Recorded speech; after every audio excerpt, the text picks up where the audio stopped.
कक्षा में शिक्षक को प्रभावी ढंग से शिक्षा प्रदान करने के लिए छात्रों का प्रारंभिक ध्यान आकर्षित करना चाहिए। इस मामले में सीखने के कौन से नियम लागू होते हैं? तत्परता का नियम।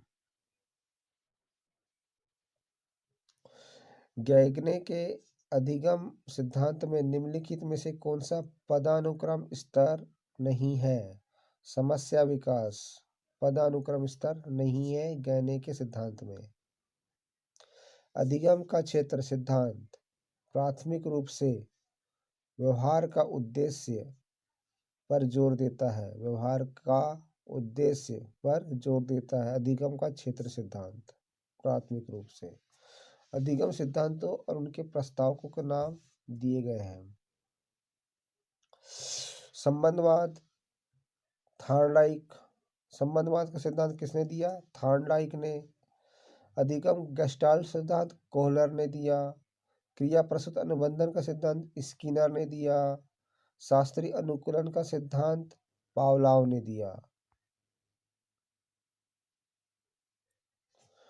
संयोजनवाद और प्रयास और त्रुटि द्वारा अधिगम के सिद्धांत को किसके द्वारा दिया गया?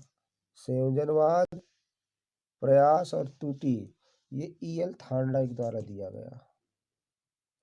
अधिगम का अंतर्नोद पूर्ति सिद्धांत किसने दिया? अंतर्नोद पूर्ति सिद्धांत।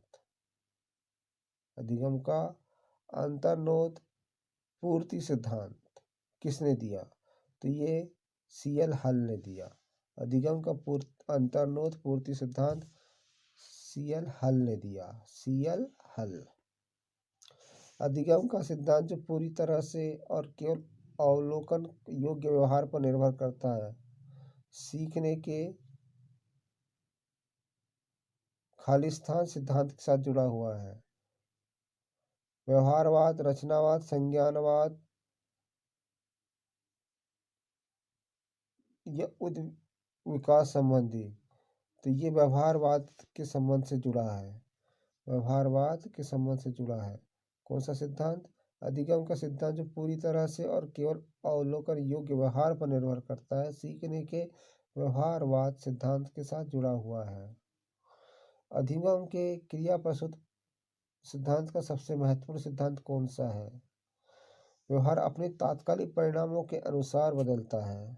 व्यवहार अपने तात्कालिक परिणामों के अनुसार बदलता है। यही इसका महत्वपूर्ण सिद्धांत है अधिगम का क्रिया प्रसूत सिद्धांत में।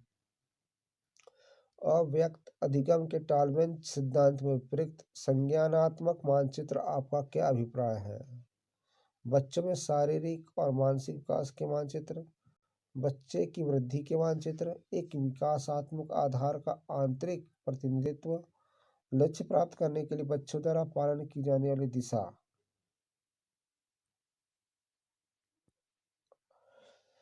एक विकासात्मक आधार का आंतरिक प्रतिनिधित्व। अव्यक्त अधिगम के टॉलमेंस सिद्धांत में प्रयुक्त संज्ञानात्मक मानचित्र आपका क्या अभिप्राय है? एक विकासात्मक आधार का आंतरिक प्रतिनिधित्व। यह कहा जाता है कि सीखने की समझ के लिए आंतरिक प्रक्रियाओं का ज्ञान महत्वपूर्ण है। सीखने के किस सिद्धांत ने इसे तैयार किया है? तो आंतरिक प्रक्रियाओं का ज्ञान महत्वपूर्ण है सीखना, तो संज्ञानात्मक सिद्धांत कहलाएगा। आंतरिक प्रक्रियाओं का ज्ञान महत्वपूर्ण है सीखने के लिए, तो संज्ञानात्मक सिद्धांत कहलाएगा। अभ्यास का नियम किस पर जोर देता है? तो अभ्यास का नियम उपयोगी सीखने का निरंतर अभ्यास पर जोर देता है। सामाजिक अधिगम कहा जाता है। अनुकरण के माध्यम से जो अधिगम होता है उसको सामाजिक अधिगम कहा जाता है। निम्नलिखित गलत युग्म क्रिया प्रसूत अधिगम B.F. स्किनर ने दिया है, जबकि वाइगोत्स्की ने सामाजिक सांस्कृतिक सिद्धांत दिया है, तो ये गलत है। बुर्नर ने अनुदेशन का सिद्धांत दिया है। कार्ल रोजर्स ने अनुभवात्मक अधिगम का सिद्धांत दिया है। मैस्लो ने आवश्यकताओं का पदानुक्रम सिद्धांत दिया है। कौन खोज अधिगम दृष्टिकोण का समर्थन करता है? ब्रूनर खोज अधिगम दृष्टिकोण का समर्थन करता है। वह नियम जो अधिगम के गेस्टाल्ट दृष्टिकोण का भाग नहीं है। तो उपयोग और अनुपयोग का नियम, जो कि थार्डलाइक का है, गेस्टाल्ट दृष्टिकोण का भाग नहीं है। ज्ञानी सिद्धांत में सीखने का उच्चतम क्रम कौन सा है?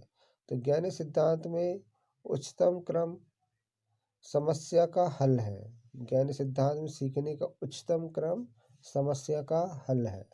समस्या का हल उच्चतम क्रम में। अधिगम की अंतर्दृष्टि के सिद्धांत को किसने बढ़ावा दिया? तो गेस्टाल्ट सिद्धांतकार हैं, इन्होंने अधिगम के अंतर्दृष्टि के सिद्धांत को बढ़ावा दिया। पुनर्वलन की अवधारणा निम्न में से किसका एक महत्वपूर्ण तत्व है? अधिगम का शास्त्रीय अनुबंधन का सिद्धांत, अधिगम का क्रिया प्रसूत अनुबंधन का सिद्धांत, अधिगम का गेस्टाल्ट सिद्धांत, अधिगम का परीक्षण त्रुटि का सिद्धांत। पुनर्वलन का सिद्धांत, अधिगम का क्रिया प्रसूत अनुबंधन का सिद्धांत पुनर्वलन का सिद्धांत है, या पुनर्वलन की अवधारणा का महत्वपूर्ण तत्व है। अधिगम का क्रिया प्रसूत अनुबंधन का सिद्धांत। तत्परता का नियम, अभ्यास का नियम, प्रभाव का नियम निम्नलिखित अधिगम सिद्धांत के परिणाम है। परीक्षण और त्रुटि अधिगम सिद्धांत के परिणाम है। तत्परता का नियम, अभ्यास का नियम, प्रभाव का नियम निम्नलिखित अधिगम सिद्धांत का परिणाम है। परीक्षण और त्रुटि अधिगम सिद्धांत का परिणाम है। निम्नलिखित में से कौन सा कथन क्षेत्र सिद्धांतों के संबंध में सही है? अधिगम के लिए जीव और पर्यावरण के बीच सहभागिता आवश्यक है। यही आंसर होगा।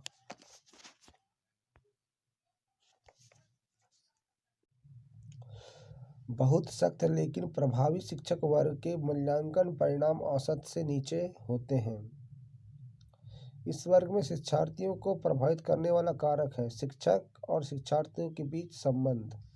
शिक्षक और शिक्षार्थियों के बीच संबंध प्रभावित करता है।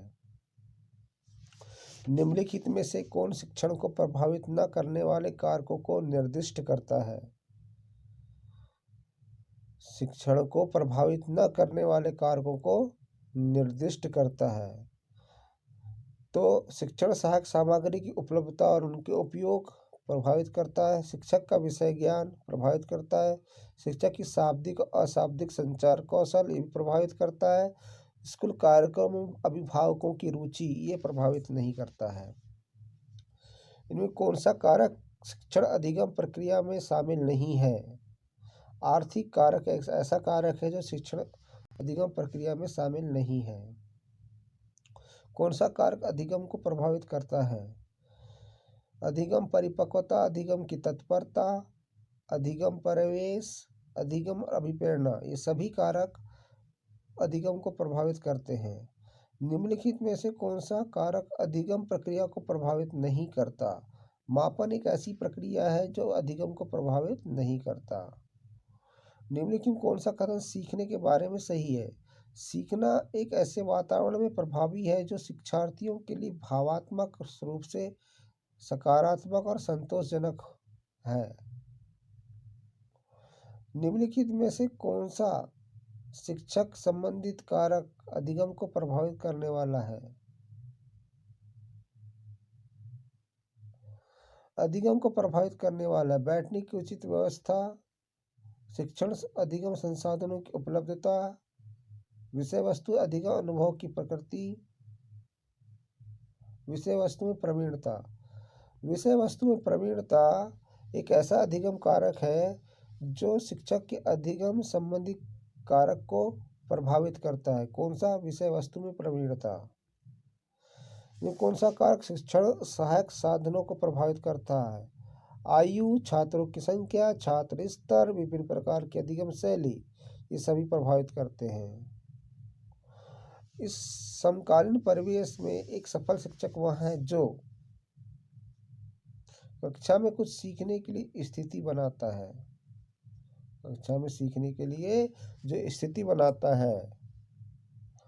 शिक्षण को प्रभावित करने वाले निम्नलिखित संभावित कारकों में से कौन सी अनुदेशात्मक सुविधाओं और अधिगम के वातावरण से संबंधित है?